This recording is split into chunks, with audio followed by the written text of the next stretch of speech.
think that the big thing with starting a group together would be not only solely to approach foreign legislation, which will help, but I also think having a group together would be to cover one another's backs. And that's the biggest thing about the group and the funding that I've talked about earlier is, for instance, if we know people, and this is one of the surplus of what will happen with this movement.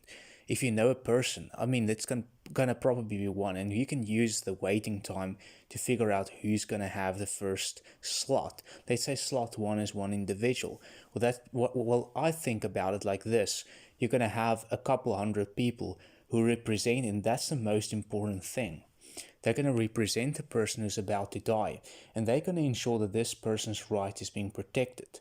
No matter the methods, I'm not going to discuss methods, but the point is, when someone is, for instance, in France, what I think is about, you have the right to die people now investigating and going to this person who's about to die, making sure they're at their deathbed, making sure that the legal representatives are also present, as to protect this person's rights. And here's the most important thing. The very important thing to consider while happening, when someone, for instance, say have a heart attack and the person have a do not resuscitate little plate in front of them, or they have this little ornament or this little caricature around their wrist to announce the paramedics and the medical team and all the medical reception that they want to be left alone, they want to die. What happens is this very rarely get respected. You have doctors, paramedics who resuscitate this individual to renounce them to life again. And even if this person didn't want to live, the medical team don't take responsibility for the fact that this person might be brain damaged. Should this person have had a team of legal advisors to protect their rights, maybe this would have been different. This is what I want the right to die to become. It should become a platform and a stronghold that's very difficult for the governments and for the state and the pro-lifers to curtail. You see, we should become a very strong society of vocal individualists who want to infuse our rights, who want to become self-determinists. And this is something that won't happen if we keep staying in the dark. We have to go out shouldering one another. We have to go out, start a group, fund the group. That's first hand. They gotta fund this thing, right? The second thing is they gotta represent people who have to die. They got to represent people in the movement who wants to execute the methods to die. And so you're going to have a group of people. It's going to be hundreds of individuals. Maybe if we're lucky, thousands. But I would just start off with a basic numbers. Let's say 100 people or 200 people. But these people stand together and they say, we're going to protect this individual trying to die. So what you have, let's say you have the funding in place. Some of these people are doctors, lawyers, engineers, they're rich. So they fund this movement, and they have a person, let's say Sister Sarah wants to die. She's terminally ill, she's sick, but their legislation doesn't allow her to die. Now these people might live in Switzerland, and you have this little focus group of people who fund this movement. They are funded with Swiss francs to help Sister Sarah in France, who is also part of the movement, but Sister Sarah doesn't have a lot of money. So that's okay because they get drained in terms of their legislation. But what happens in Switzerland now, on the other hand, is these people fund this movement. So they get Sister Sarah, the doctor, the advisors, all these things are funded. So that's all good. She's also protected by about 4 lawyers. So should her government start to nail down on her leaving her country to get a sister dying, that's also being charged off, because you've got foreign lawyers who are pretty knowledgeable. You can also have intermediates who are very knowledgeable about the laws in both countries. So we have to fight fire with fire. I think a better example is fighting fire with water here, right? To kind of go against the common idiom. We gotta have to fight fire with water here. And the way that the pro-life, we got to do what the pro-lifers and the Viviocentric governments aren't doing. And I tell you what they're not doing. They're not looking at the full picture. They're lazy in their respect. They're not looking at the full picture. They're not really analyzing things at the T. We got to be better than the pro-lifers. The pro-lifers are short-sighted idiots. They don't want to look at the full mile. They're scared of their own lives. They're scared of, and we shouldn't be. We should put ourselves out there. We should say what we stand for.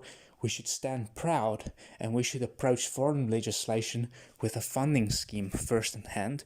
We should have intermediates, we should have lawyers, a legal team of representatives to cover up for people wanting to die and help these people get abroad with enough financings. And that's the big thing, financial gain for the people who don't have the financial equitability to be able to fund themselves. That's why we need the legal teams from foreigners, but also from national countries, neighboring countries, to know the laws in those countries and to help finding a foundational platform so as to help these people cross the bridge to go to Switzerland, Belgium, Netherlands, the big triad. So this is very different from the model that we have had before. We have almost like a detached I think the right to die groups, and that's the major issue with the right to die groups today, is they're almost like breaking groups. They're breaking away. They're like compartments of little groups that are breaking away from a bigger group of a philosophy. It becomes a philosopher's hub. We become a layman or a chaired philosophers about how we ought to live, rather than becoming an action group. And I think we need to live from the abstract to the concrete, where we become concrete solution drivers rather than abstractions of what might be the solutions. And this is something that is the problem with most awareness raising groups, is they have a problem bridging the gap. And let me tell you this, pro-lifers are just mouth. They're mouthing off because they're scared about their own mortality. That's what we got to be doing differently than them. And when we have a funding group, they don't do these things because they're big mouths. When we have funding groups to make sure that our members are protected by law and legislation and unions and constitutions from foreign and abroad. So when national constitutions are banning these people, they say, I can go up to Switzerland, I can go up to their lawyers. They're not scared anymore because they got people covering their backs, right? And this is the big thing. When you can't have snipers, you got to have the skirmishes, right? We got to have both here. We got to be smarter here. And that's fine. And another thing also is pro-lifers will be banned from our right to die legislation in our groups. You need to have a qualifying period. We can also insert this. So we will make sure that the pro-life vivio-centric governments won't ever have access to our elitist group. We'll make sure that the only people that it is not a place for self-interest people. This is a place for serious individualists and a humanistic endeavor to qualify for a better sanctity of life. This is not a place where we have a hop, skip, and jump policy. You see, and this is a thing that will happen gradually. It might start gradually to have the funding, but I don't think that this is going to be a quick solution to getting enough people, let's say, to fund this movement overnight. This might take time. We saw it with Canada, we saw it in the way Switzerland developed was also referendum after referendum. We had the laws in Switzerland for quite a time now. But it also took time for people to wake up to the reality and realize we got to get this thing sorted, because we all might get to the point where we need to leave this earth for the good and the better of us. And this is something that's a serious matter, and I want people to take this up pretty seriously now, that the next frontier is not to keep caucusing with our own laws and lawyers and trying to kind of whiplash this right to die laws in our national countries of origin. We need to approach the countries where these laws are already intact and get their legislations more versatile and bendable to include more foreign policies and people from other countries. That's also at the same time getting a jab and a cross with getting the legislation in a cheaper fashion.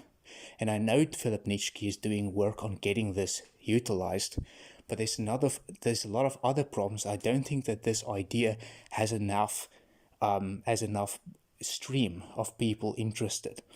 I think we need to get more people willing to fund this movement, willing to speak out, and willing to protect other members.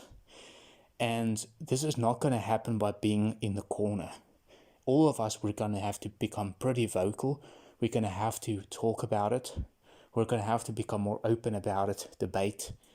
And I don't say debate in the mean of debating pro-lifers, because pro-lifers they're cowards. They're not willing to come out. They're living in their own little bubble universe. They will never come out. They will never. And I will probably have to talk about pro-lifers and how pro-lifers are born. I think this is going to be a very interesting thing. But like I said, this is not the focus of my personal philosophy. I don't make pro-lifers my sole focus, because pro-lifers they're caveats, they're expendables. They're not to me the prime focus of what I want to pose as a solution or a possible thinking pattern. What I want to pose as a solution is the way to pull back the drawbridge and getting to the solution itself. And that is why I said about approaching foreign legislation. So I think that is it for it. I think the next frontier, albeit difficult, will be to approach foreign legislation to make sure that we have enough funding, the right legal representatives, having a group of people who want and willing to die, have the right people, make sure that we have legal representatives ourselves doing the psychiatric evaluations, not Dignitas, not Life Circle, not these other unions, our own union of people with minimal funding problems who are willing to work for less money. Probably state representatives who are retired, I don't know, probably people in the last level of law, the last years of law, who have a lot of expertise but willing to work for less money. I'm thinking about this type of idea where we have less money, less overheads, and more action. More people willing, more professionals willing to fund, more people willing to listen, a group of people who are protected by legal advisors, foreign legal advisors, national, also international legal advisors. This is what I'm talking about and what my standpoint and solution is about. Now, like I said, I know Nietzsche is doing this currently. I know he has some illegality that he's working for, but I also know the fall of Nietzsche was why he's trying to file his own. I know that he worked very hard to batter Australia, Tasmania, the trans-Tasmanian laws to accompany more people and less for the terminally ill.